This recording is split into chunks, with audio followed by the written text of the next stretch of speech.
Drone चोर का शोर मचल है, ड्रोन चोर का शोर मचल है, गांव गांव कोहराम बा। लेटेस्ट मॉडल चोरवा साला कैले नींद हराम। इस समय गांव में ड्रोन से चोरी की अफवाहें तेज है। इसी को लेकर राजेश चतुर्वेदी ने एक गाना गा दिया जो सोशल मीडिया पे खूब वायरल हो रहा है और लोग इस गाने को खूब शेयर कर रहे हैं। आज मेरे साथ राजेश चतुर्वेदी मौजूद हैं। सबसे पहले आपका बहुत बहुत स्वागत है। बहुत बहुत धन्यवाद महोदय, आपने अपना समय निकाल करके हमारे पास समय दिया। और हकीकत में अफवाह बड़े तेज़ी से चल रहा है और दिन रात लोग इसी पर चर्चा कर रहे हैं हर जगह। तो हमने सोचा क्यों ना 4 लाइन बना करके बिल्कुल और दर्शकों तक पहुंचाया जाए। तो इस गीत का जो मुखड़ा है 4 लाइन मैं आप तक पहुंचा रहा हूं कि ड्रोन चोर का शोर मचल है, ड्रोन चोर का शोर मचल है, गांव गांव कोहराम बा। लेटेस्ट मॉडल चोरवा साला कैले नींद हराम बा। लेटेस्ट मॉडल चोरवा साला खुराफात ई शुरू बकैसन भैया गांव जवार में। अब चर्चा के विषय बनल है टीवी और अखबार में। खुराफात ई शुरू बकैसन भैया गांव जवार में। अब चर्चा के विषय बनल है टीवी और अखबार में। लोगवा फोन करे अधिरतिया, लोगवा फोन करे अधिरतिया, भैया ई पैगाम बा। लेटेस्ट मॉडल चोरवा साला कैले नींद हराम बा। लेटेस्ट मॉडल चोरवा साला पीछा छुटा यूरिया से अब ड्रोन के आफत आई गईल। गली मोहल्ला गांव जवार में चोर के चर्चा छाई गईल। पीछा छुटा यूरिया से अब ड्रोन के आफत आई गईल।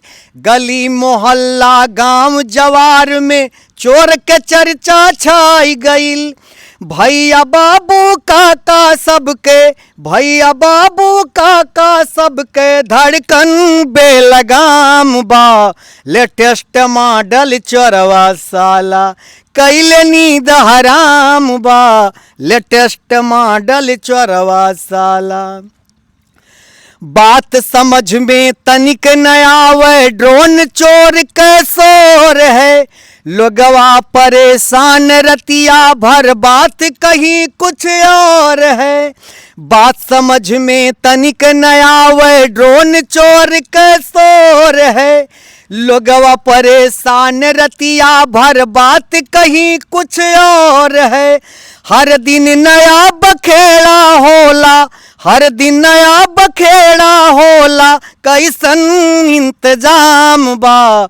लेटेस्ट मॉडल चोरवा साला कैले नींद हराम बा। लेटेस्ट मॉडल चोरवा साला यह बतिया के ध्यान न दिहा, बिल्कुल ही अफवाह है।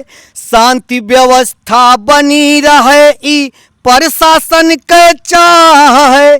यह बतिया के ध्यान न दिहा, बिल्कुल ही अफवाह है। शांति व्यवस्था बनी रहे ई प्रशासन के चाह है। कहीं राज्य मत घबराओ, कहीं राज्य मत घबराओ, अमन भरा पैगाम है। लेटेस्ट मॉडल चोरवा साला कैले नींद हराम है। लेटेस्ट मॉडल चोरवा साला। तो ये थे हमारे साथ राजेश चतुर्वेदी, जिन्होंने लेटेस्ट मॉडल चोर का अफवाह चल रहा है, ड्रोन से चोरी हो रहा है, इसको लेकर इन्होंने एक गाने के माध्यम से ये जागरूक कर रहे हैं लोगों को और किस तरह से आजकल चोरियां हो रही है। लोग बता रहे हैं ड्रोन कैमरे से हो रही है, लेकिन ड्रोन कैमरा एक अफवाह है। चोरी तो गाँव के ही आसपास के लोग द्वारा किया जा रहा है। आपको यह गाना कैसा लगा कमेंट कर जरूर बताइएगा।